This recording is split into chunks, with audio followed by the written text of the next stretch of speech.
Hi, hello, welcome back. Now, historically, I have not really received a lot of books for Christmas. There are a few people in my family where they know what I like to read, and they'll buy me some suggestions, but I haven't put books on my Christmas wish list until this year. And I actually got everything that I asked for plus a little more. So here's what I got this year for Christmas. Alright, first book I got was Legendborn by Tracy Deonn. And I think I first heard of this book from TikTok when it first came out, 2020. Maybe I heard about it in 2021, and I finally got it. A lot of my mutuals on TikTok have already read this and said really good things about it, so I didn't really look into it before I asked for it. But the back of the book says, some legacies are meant to be born. After her mother dies in an accident, 16-year-old Bree Matthews wants nothing to do with her family memories or childhood home. No surprise there. A residential program for bright high schoolers at UNC Chapel Hill seems like the perfect escape until Bree witnesses a magical attack on her very first night on campus. And there's a little bit more on the first inside cover to first page. It says, when the shadows rise, so will the light. When blood is shed, blood will call.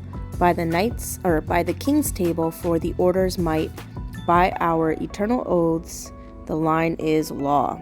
Okay, and it seems like there are a lot of references back to kind of King Arthur and the story of the Round Table, which exciting.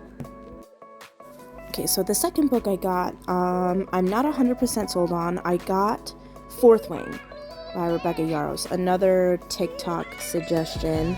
And this one, I've heard that people either love it or hate it. So I know that the second book just came out. I did not pick it up because I'm not yet convinced how I'm going to feel about it. Now, the reason I'm not 100% sold is I don't generally read romancy type books. If there's romance in a book, it's usually in a fantasy book and it's not necessarily the main plot point. And sometimes when I read it, it just comes off as kind of corny and I get I get the ick. So we'll see how I feel about this one.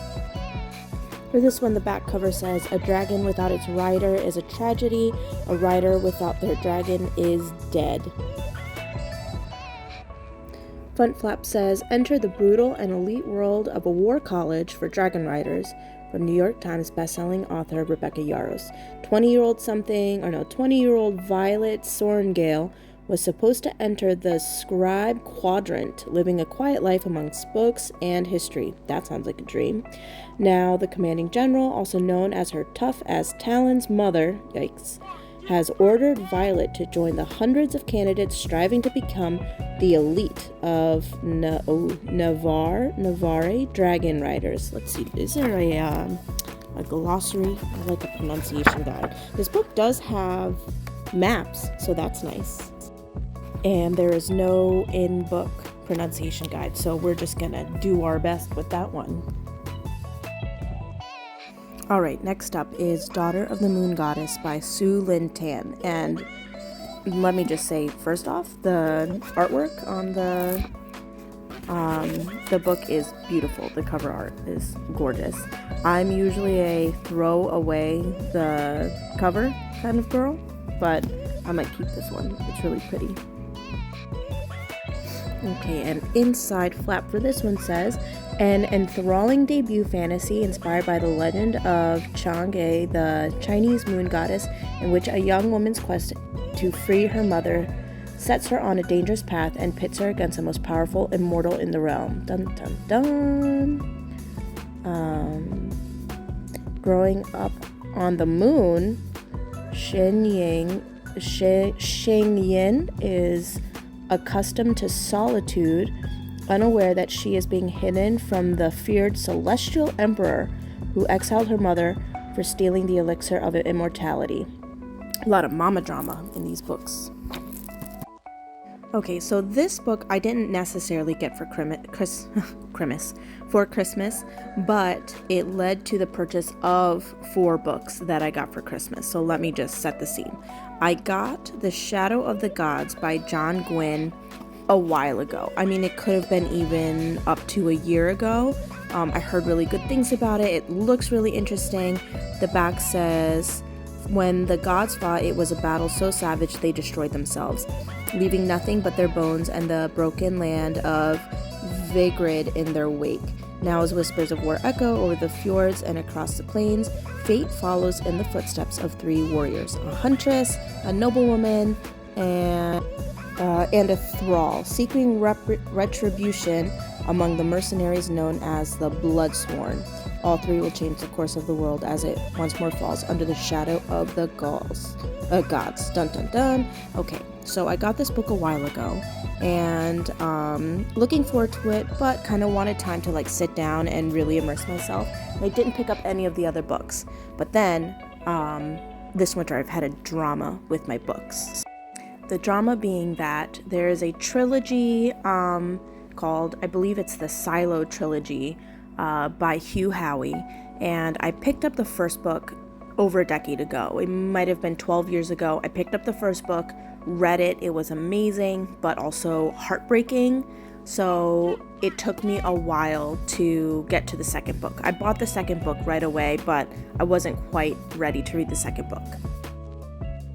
Then finally this winter, I got around to reading the second book. It was amazing, loved it. Again, heartbreaking, thought-provoking, just everything that I love in a sci-fi book.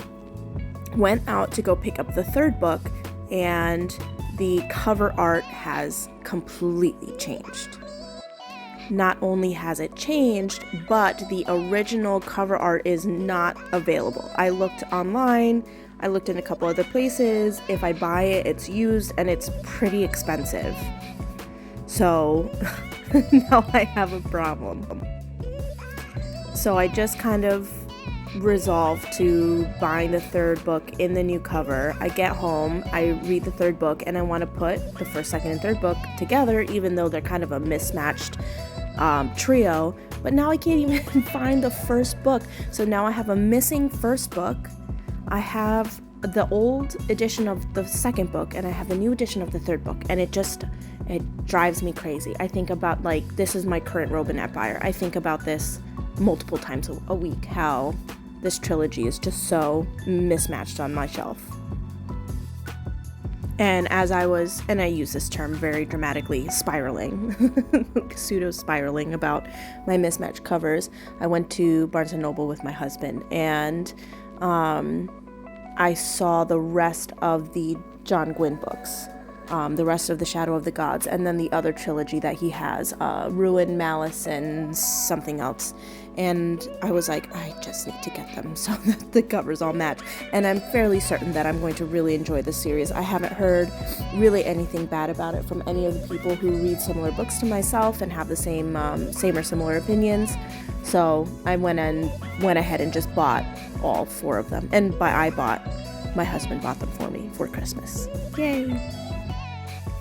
And that's everything. Super excited about all of the books that I've gotten for Christmas. Looking forward to reading them. I'm still working on Murtagh. I got to like kind of a sloggy point, and it was kind of hard to push through, but things just picked up again. So I'm hoping to finish that, and I want to get into John Gwynne next month and potentially also read Legendborn. I'm also slowly doing a reread of The Eye of the World, and I'm thinking about doing kind of like a longer form video about that one, kind of like a book deep dive. It's my second reread through that book, so we'll see what the next month brings. Did you guys get anything or buy anything for yourself for Christmas? Let me know. Thanks for watching.